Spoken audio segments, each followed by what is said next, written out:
안녕하십니까, 전은성입니다. 서울시에서 가장 저평가되어 있다고 판단되는 목동, 이제는 개발이 가능하다. 자, 서울의 3도심 중 강남, 한양, 도성, 영등포, 여의도, 이걸 3도심이라 그러죠. 서울시 2030 도시기본계획에서 목동은 그중에 여의도의 영향을 받죠. 그래서 여의도 국제금융타운을 분석을 한번 해볼 거고요. 그리고 서울시 3도심, 서울시 도시기본계획 자료를 검토를 한번 할 겁니다. 그리고 여의도 주변 주거지역을 분석을 하고 목동 과거 관련 뉴타운 관련 기사를 볼 거예요. 그리고 과거 양천구의 목동 뉴타운 관련된 회의록을 분석을 하면서 목동에 대한 위상이 과거에는 어땠고 지금은 과연 개발이 가능한지 현재 저희가 여러분들께 권해드리는 목동 투자 유망지역 노후도 분석까지 하면서 오늘 강의를 마무리하도록 하겠습니다.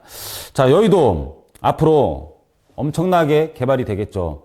국토의 계획 및 이용에 관한 법률이라는 게 있어요. 거기서 모든 토지에 대해서 용적률을 정해주는데 여의도 금융중심 지구단위 계획구역은 최고 상한까지 개발이 됩니다. 그래서 이쪽은 앞으로 어마어마한 브레인들이 모일 거예요. 브레인들이 모이고 국제금융도시가 생기면 어떻게 되겠습니까? 돈이 모이겠죠.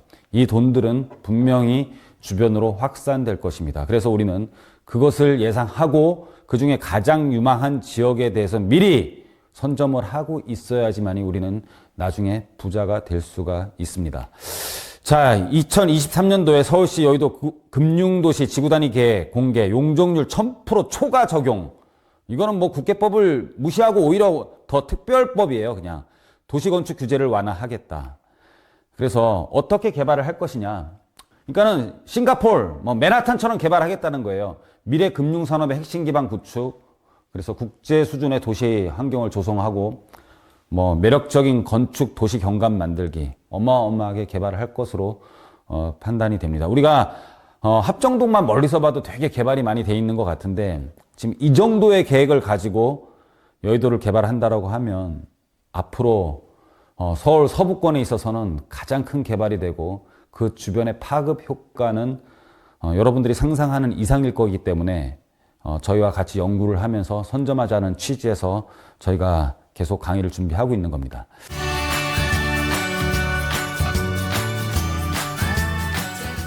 자, 서울시 도시기본계획으로 보는 목동 저평가 지역을 한번 분석을 한번 해볼게요. 이거는 여러분들이 아마 많이들 보셨을 거예요. 자, 서울은 3도심, 이거는 2030 도시기본계획입니다.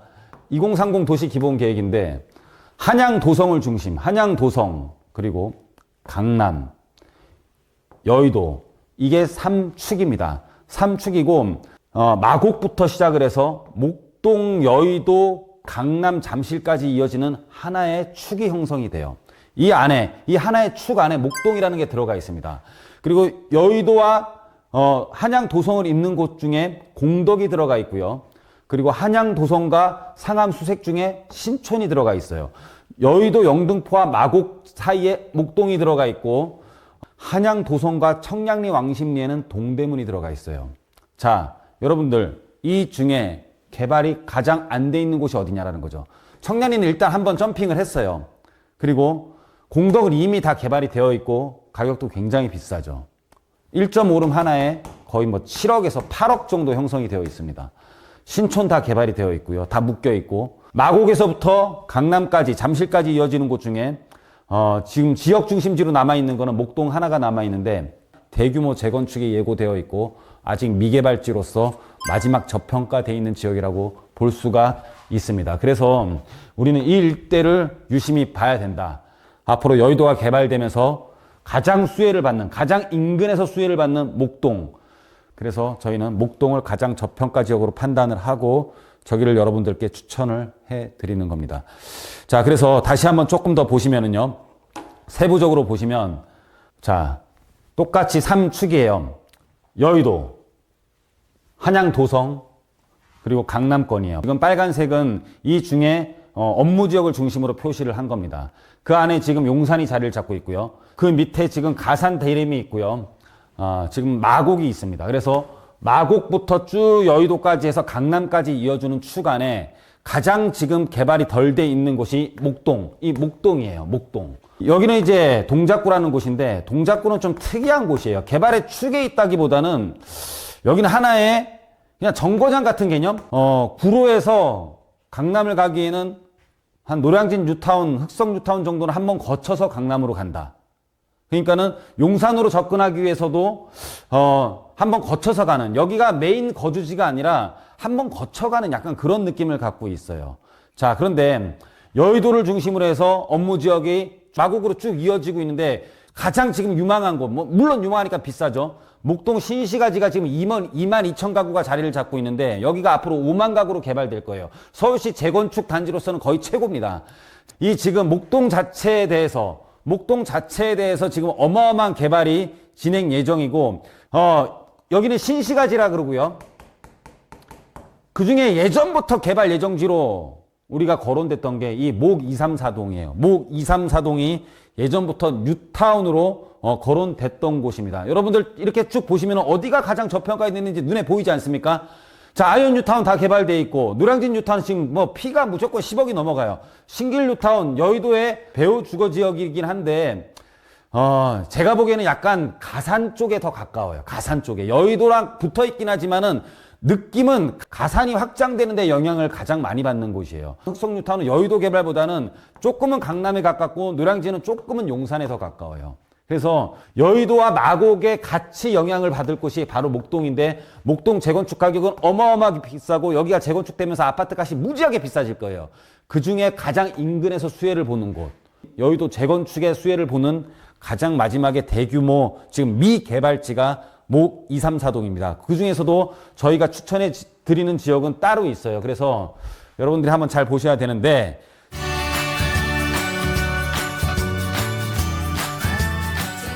자, 과거에 목동 구시가지 뉴타운 추진한다라는 기사입니다. 이때만 하더라도 노후도가 안 나왔습니다. 이때가 언제냐면은 2006년도 기사예요.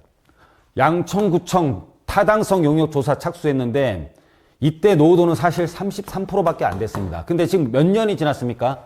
지금 거의 20년이 지났어요. 우리 노후도 기존 몇 년이죠? 20년입니다. 어떻게 됐을까요? 그 안에 신축도 생기고요. 여러 가지 변화들이 있었겠죠. 결국은 도시는 늙어갔습니다. 그래서 이때 문제점과 이때 회의록을 한번 보고 저희가 추천해 드리는 지역의 위치와 노후도를 마지막으로 보면서 오늘 강의 마치도록 하겠습니다.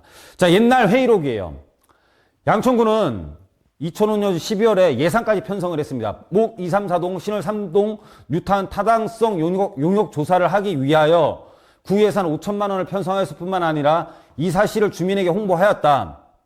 근데 갑자기 강풍이 불면서 막 이런 것들이 좀 문제가 많이 됐었어요. 서울시에서 너무 개발하려고 하는 거 아니냐. 그러면서 개발에 대해서 좀 압력을 좀 낮췄습니다. 그냥 계속 저지를 했어요. 그러면서 여기가 노후도가 안 맞다라는 게 얘기가 나오기 시작합니다. 근데 여기에 위치는 어떠냐면 목 234동은 목 5동, 6동, 목동 아파트 단지 등과 바로 인접해 있기 때문에 뉴타운이 개발됐을 때 목동 아파트 수준으로 부동산 가격이 오르지 않겠냐는 기대 심리가 매우 크게 작용한 것으로 파악되고 있습니다. 이게 회의 자료예요. 목 234동은 목동 아파트 수준으로 될 만한 지역이다. 근데 막 이제는 안 좋게 막 말을 해야 돼요. 개발을 좀 안 해야 돼. 그러면서 기본적인 지표라고 할 수 있는 건물 노후도가 기존에 크게 미달함으로 인해 현 시점에서 도시정비 촉진지구 지정은 불가하다라는 중간 발표가 있었습니다. 그러면서 질타를 받기 시작해요. 야, 니네 노후도가 안 되는데 왜 예산까지 편성을 했냐. 뭐 이런 질타까지도 지금 기록되어 있는 회의록입니다. 근데 회의록에는 목 234동이 개발되면 목동 신시가지에 버금가는 입지라는 것을 회의 자체에서, 구의원들 회의 자체에서 나왔던 자료예요. 의원님들께서도 아시다시피 목 234동 일대는 일반 주택 지역으로서 그동안 재건축 등 주택 개량 사업이 추진이 끊임없이 요구되어 왔습니다. 초등학교 신설, 달마을길 확장 요구 등 기반 시설도 부족하여 주민들의 어려움이 굉장히 많은 지역이다. 지금도 주민 어려움이 많은 지역이다, 옛날부터. 그럼 어떻게 해야 되느냐? 지금은 다 이런 데들 개발을 해야 된다. 용역을 시행할 당시에는 도시재정비 촉진을 위한 특별법이 제정될 경우 정비구역 지정 완화될 것으로, 이때도 정비구역 지정이 계속 완화될 것이라는 기대를 해왔었어요. 지금 어땠습니까? 계속 여러 가지 사업들에 대해서 노후도라든지 접두율이라든지 계속 완화되면서 서울시 전 지역이 지금 개발을 할 수 있는 범위 내에 들어와 있죠. 그래서 당시에는 사업 추진 가능성이 크다고 기대가 되었는데 사실 노후도에 대한 요건들이 이런 것들이 완화되지 않았어요. 지금 현 시점은 어떠냐? 다 완화됐습니다. 마지막으로 목동 투자 유망지역 노후도 분석해 드리도록 하겠습니다. 저희는 염창역 9호선 붙어 있는 곳, 아까도 말씀드렸다시피 9호선을 타면 마곡지구도 가고 여의도도 가고 강남도 갑니다. 예전에는 노후도가 안 맞았었지만 지금은 노후도가 60%가 넘습니다. 서울 3도심을 중심으로 우리가 판단을 해봤을 때도 가장 저평가가 돼 있고, 앞으로 목동 아파트가 재건축되면서 거기에 대한 후광 효과를 가장 많이 볼 지역, 자체적으로 개발이 가능한 지역, 여러분들 저희와 상의하셔서 미리 선점하시기 바랍니다. 자, 오늘 강의는 여기서 마치도록 하겠습니다. 감사합니다.